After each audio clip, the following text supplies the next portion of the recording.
persuaded that the leaders I work with are strong and are committed to a united opposition so that we have one candidate to face William Ruto in the next general election.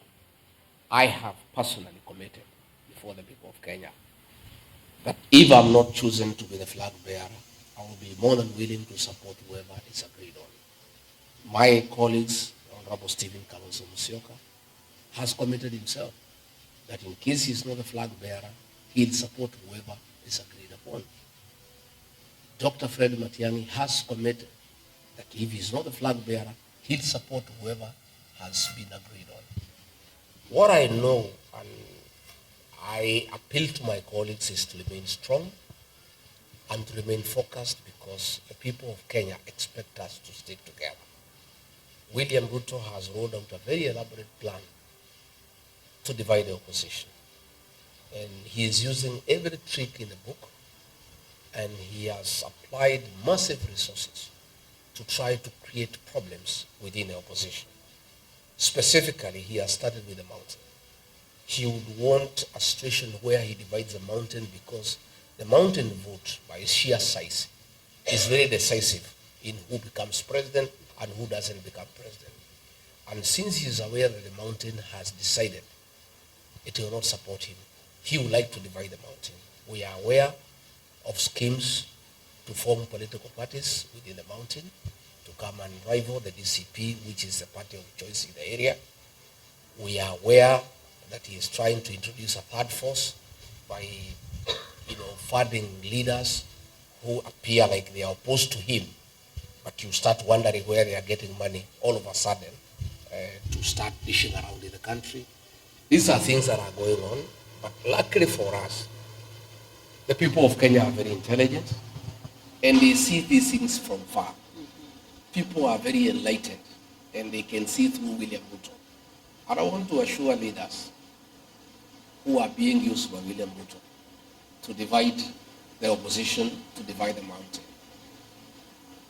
William Ruto will destroy you the way he has destroyed the leaders who hang around him.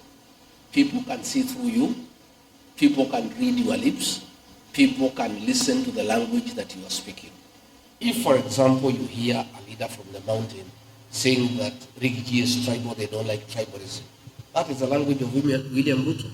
You don't need to have rocket science to know who is sponsoring that person, because that is the language of William Ruto of saying the people of the mountain as tribal.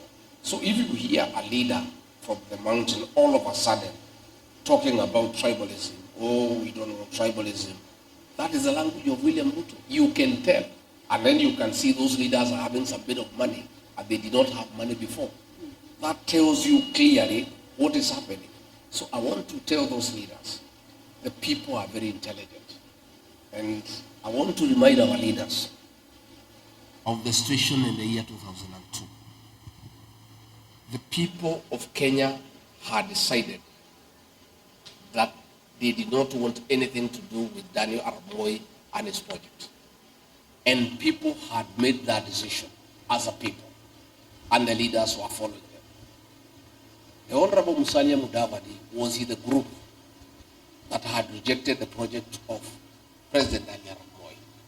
Somewhere along the way, Moi convinced him to abandon the people and join him. He dismissed Professor George Saitoti as vice president and appointed Musalia as vice president. And Musalia was earmarked to be the vice president for Uhuru Kenyatta. The people of Sabatia, the people of Vihiga, the people of Western Kenya refused to follow Musalia Mudavadi. He went alone. He lost his seat as a member of parliament for Sabatia. Let me caution my colleagues and all those of us who want William Ruto to be wanted. The mood in the country today as we speak, any of my colleagues will abandon the Wantam Movement at the behest of President William Ruto for the purposes of financial gain or promises or positions, that he'll go alone and he'll not go with the people. And he or she will be isolated.